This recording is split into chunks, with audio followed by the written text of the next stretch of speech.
The List. Part 4. The drone of the Zeppelin's twin propeller changed in pitch, and Miles abandoned the room. Rushing down the path towards the flying machine, Miles saw Kenner cutting through the mooring ropes and pumped his legs harder. A rope fell away, and the far end of the Zeppelin rose into the air. Kenner saw Miles coming as he reached out a window at the nearest end of the Zeppelin's cabin to cut that last line free. He had hacked half the strands of the thick line when Miles leaped into the ravine, grabbing for the rope with one hand and driving the other into the side of Kenner's head. Physics took care of Kenner. The momentum Miles gained from his jump went with the blow, and Kenner's head slammed into the metal window frame. Kenner dropped his knife before sagging, half unconscious, back into the Zeppelin's cabin. Miles hooked the hand he'd hit Kenner with inside the window and kicked his legs against the rope for purchase. Before the rope parted all the way, he had his shoulder anchored in the window and was along for the ride when the Zeppelin vaulted away from the earth. The propellers caught and roared. Miles was hammered hard in the stomach by the airship's sudden ascent. His hand encountered a patch of the captain's blood, and he crashed down on the floor of the Zeppelin, gasping for air. The air machine rolled as it climbed. Miles took stock of the small cabin. He was wedged between the girders of the Zeppelin's metal skeleton. Kenner had tumbled farther before falling against the girders on the far side.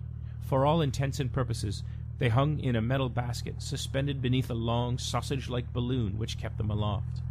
Miles watched Kenner shake his head and slowly haul himself to his feet on the far side of a massive engine. There was another engine a few feet away on Miles' side of the cabin, the starboard side. Miles' analytical mind took pains to remind him, even as his lungs continued to spasm from the blow to his middle. The noise of the engines was tremendous in the small space, and oil smoke teared him up in the moment it took Miles to get his bearings. In the next moment, he watched Kenner jump over the throbbing engine, reaching for a metal wheel bolted to the roof and swinging his body to land between the engines, in front of Miles. Miles scrambled to his feet, masking as best he could the pain in his chest. Kenner gave him a mock salute, conversation being impossible over the roar of the twin engines, and reached his hands over his head to grasp the wheel again. He wore the first true emotion Miles had ever seen: exhilaration. Kenner grabbed a metal arm on the wheel and swung it. The Zeppelin lurched to one side. Miles's legs lurched with it, and he careened through the open air to smash into the far wall. He looked back and saw Kenner laugh, that sound lost among engines, as he reached into a rack above the wheel and pulled out a heavy metal spanner. Miles looked around for anything he could use to defend himself. He found a mop and reached for it. He wrapped one hand against its wood handle, even as he saw Kenner out of the corner of his eye. His enemy raced forward, and Miles rolled. Kenner's blow missed him by inches, and the vibration of that attack carried through the metal sheeting that made up the floor of the passenger area they both occupied. Miles grabbed Kenner's ankle and pulled, upending the man. He didn't wait to see if the landing did any damage, but crawled down the narrow walkway between the engines, using the mop to hoist himself to his feet again. Kenner was back on his feet as well, and the two men appraised each other, knowing this match could have only one winner, only one survivor.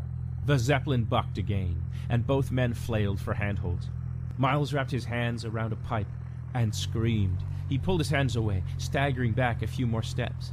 The searing pain he felt in his hands was accompanied by red scraps of skin, torn and bubbled. Whatever he'd grabbed had been damn hot. He regained his defensive posture and put his hand back to the mop. His eyes watered from the pain when he did so, and Kenner saw it. Kenner advanced and gave a warning swing with his spanner. Miles fell back again, but Kenner did not strike. Instead, he grabbed the handles to the side of the wheel again. There were several, Miles saw, and readjusted the flight of the airship. Miles realized his mistake. He just surrendered control of the great vessel. His hand throbbed, and so did his ribs. He was nearly blind from tears in his eyes, and he cursed his luck. It seemed he had met his Waterloo. But Miles would be damned if he wasn't going to work out how to take Kenner and that list down with him. Miles licked his lips, already soot-flavored from the noxious engines that powered the Zeppelin, and flicked his eyes around the cabin again, seeking options. Kenner jerked his head to the window, then quickly returned to the wheel to make another correction. He eyed Miles carefully throughout. The two men stood there, in vigilant silence, as the Zeppelin's flight grew calmer. Miles felt his head throb and knew his strength was fading, but he could see nothing to help him turn the tables. Kenner's posture relaxed ever so slightly, and Miles could see he knew too. He would be the last man standing. He just had to wait it out. The exhilarated smile grew deeper in contrast to every panting breath Miles could draw. And as a final insult, waiting for the end, Kenner revealed his half of the list from inside his jacket and bowed mockingly. Miles licked his lips again, ignoring the taunt and working hard to keep his face from showing the effort every breath was now costing him.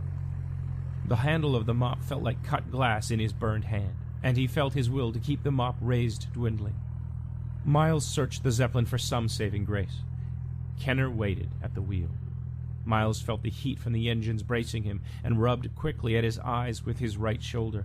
He looked down at the wet patch and saw that the soot had come away with it. The soot! He looked again at the engine, tracing the exhaust line to the window mere feet away from Kenner, where most of the smoke was sucked clear of the cabin. He took a deep breath and swung with all he had, smashing the exhaust pipe loose with the mop. Then he wrapped his forearms around the pipe and bent it backwards into Kenner's face. Kenner screamed as the hot exhaust hit him. Miles screamed too, but didn't let go of his lungful of clean air, even as his forearms burned through the fabric of his shirt. It took only moments for the cabin's interior to fill with impenetrable smoke, and then Miles let go, dropping to his hands and knees. He could still see down there, below the smoke. Kenner had moved, wily enough to use the smoke to hide in too. But Miles could hear the man grunt in pain somewhere close, and he knew he'd been hurt by the exhaust, as he heard the heavy spanner ring off the girders. Was Kenner swinging wildly, Miles wondered? Then he swung again, and this time Miles heard glass shatter. Moments later the deck plates behind Miles rang, and he jumped to his feet, running forward in surprise. No surprise attack followed Kenner's leap, however. Waiting, listening hard, he pinched some snow collected during his race to board the Zeppelin from the hem of his trousers and coated his eyes to ease the sting of the smoke. He felt around the walls for anything he could use in attack or defense when he heard more glass shatter from the far end of the cabin. Miles grasped Kenner's cleverness too late, as a frigid mountain wind blew through the front of the cabin and carried the smoke at the rear. A shiver racing up his spine from more than the sudden cold, Miles pulled himself from girder length to girder length along the side of the cabin to hide in the thickest smoke behind the pipe he'd torn loose. Kenner coughed and spat loudly. "Think you're clever, Mr. Bell," he yelled. The Zeppelin turned suddenly with the depth of the engine, pressing Miles back against the wall and knocking the breath from him yet again. There were spots in his eyes as he bent his head to peer through the guts of the engine, all traces of British reserves scared into full retreat. "Damn you, Kenner! Damn you! Damn you!" His every move had been returned with ease. "It's not our day, Your Majesty," Miles thought, as his twice-battered lungs spasmed and he coughed, betraying his position. Miles struggled to rise, but his body felt like lead, and he only succeeded in bouncing against the metal girders before falling off his feet and becoming wedged in the narrow channel between engine and wall.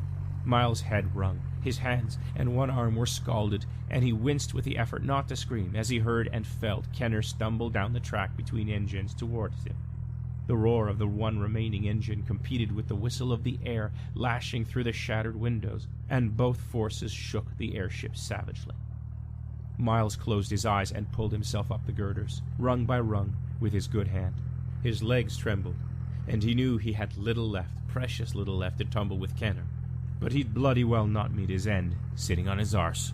Kenner laughed, where he stood between the engines, one hand grasping the wheel above his head and the other still hoisting the spanner.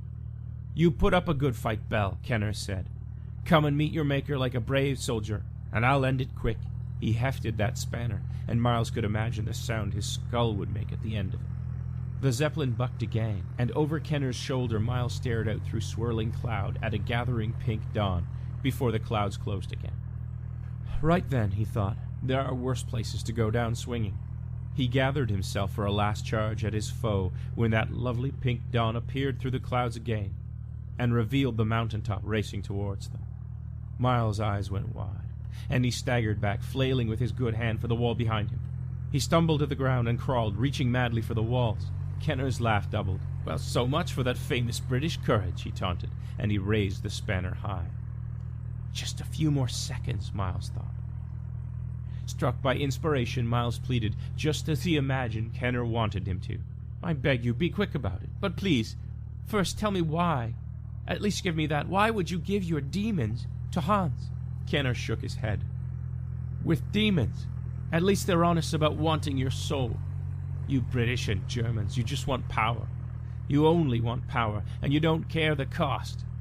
This way I have my fortune, and someone else will pay the bigger cost in soul.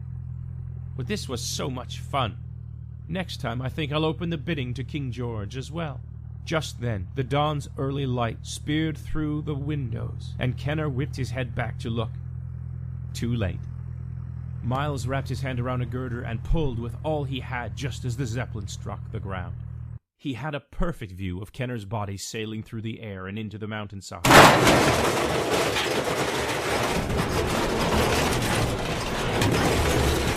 His shoulder tore in his socket, but his grip held, and Miles screamed as much in victory as in pain. "Joel!" Kenner screamed in midair, his voice racing his flight towards the rocks, only too eager to meet the demon's price in his last seconds of life. His body hammered into the ground. The impact silenced his screams and twisted his limbs unnaturally. Miles fought against blackness edging into his vision, holding on as the airship shuddered, its great metal body breaking. One of the engines tore free, covering Kenner's ruined body and spraying the ground around it red. Miles took deep, ragged breaths to keep his head clear, as the airship teetered where it lay, half plowed into the mountain, half in the air. He heard the snap of flames in the balloon, the crackling growing louder through the shattered window he'd vaulted through only minutes ago. "Come now, Belle, enough sightseeing. It won't do to fry to a crisp after you've vanquished all the evildoers." That was what Miles's mind said. In contrast, his nerves sang with pain. He drew his good arm around the one pulled from its socket and jerked it to free the hand that seized around the girders to keep him from joining Kenner on the rocky mountainside. The flames quickly became a conflagration. Heat raised Miles's face as he half jumped, half fell to the base of that full window closest to him and pulled his barely responding body inch by inch up the wall until he could wedge his body in it and feebly kick himself through with his feet. With freedom so near, the universe expressed its desire that Miles enjoy a little more suffering yet, and the Zeppelin groaned like a whale, shifting again on its burning, crumbling base. The metal-framed window bowed in against his chest, holding him as if some enormous boot had been placed on him, trapping Miles halfway through. His scream died as the pain crushed against him, forcing the air from his lungs, but he held himself there halfway to freedom, knowing that falling back inside the Zeppelin meant the end of his days. Miles again saw the demon, watching with his eyeless sockets, as Miles struggled to extricate himself before he was immolated alongside Kenner. It had its hands crossed in front of itself, and its face was clean of Hans's blood. It would be so easy to beg for its help, Miles thought. What his voice croaked out, instead of that plea, was, "I sent you away!" The effort cost him, and he sank another inch back in through the window. The demon ran his sightless gaze along the pyre that had been the Zeppelin. It did not scream, did not speak in more than a hushed, content whisper. But Miles knew he'd never miss a single word, should the 7 plagues themselves be whipping around the air between them. "You must command me gone thrice. But instead, shall I help you down, Miles Bell?" Miles grunted with the effort of balancing himself back on the windowsill. "I send you back," he spat through gritted teeth. "That's the second time, counting the time in the chalet," the demon Jewel said. "But I do wish you'd reconsider, Miles. I haven't served a king of England in centuries." That such a foul creature had once been welcome in the court and council of a royal was enough to stay the word's final repetition on Miles's lips. He felt the heat burning in his chest and arms, could see the balloon still whole and completely aglow from within, as if it were a giant glowworm.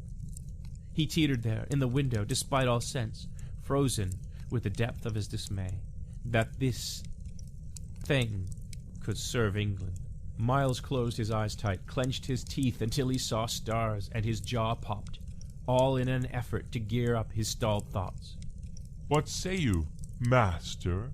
the demon's voice continued. Miles's eyes flew open and looked into the dead face of the thing. "Kenner is gone, but you know the names. Shall we summon the others?"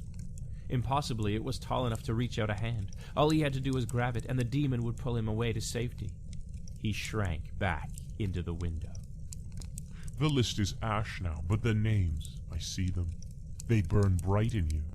Speak their names again, and we will grant you many boons, heal you, make you stronger than you've ever been. I would like to serve your king as I have those before him. You need only speak the words to let us free. Demons in service of England? The world was upside down, and he battled with the agony of metal searing his flesh rather than accept its hand. It couldn't be. This thing couldn't be, and even more surely, something that relished pain and suffering could never again be used as a tool of his England. Oh, too true it could, he admitted to himself. But he wouldn't let it happen. Miles would profess in later years he did not know the origin of his courage. Though truth be told, Miles did wonder what kind of beasts the bygone kings of merry old England may have been. Nor would his honor allow him to admit just how close he'd come to reaching out with his hand and accept all the power and the taint of the demon Zool into his heart. "No," Miles shouted, pulling his hand back against his chest. "No, I send you back to hell, Zool." A warm, laughing tone colored Zool's voice. Why, yes, that is where I'm traveling to. And by your good show, you shall not. This day. The white of the mountain snows shone through the demon, his body slowly fading in response to his final command. My compliments, human Miles Bell, on your restraint this time. But you will again say my name, and the names of my companion. Miles hammered the side of the windowsill and screamed with the pain that kept him awake, his mind sharp at least a little longer. "By God, I won't," he swore.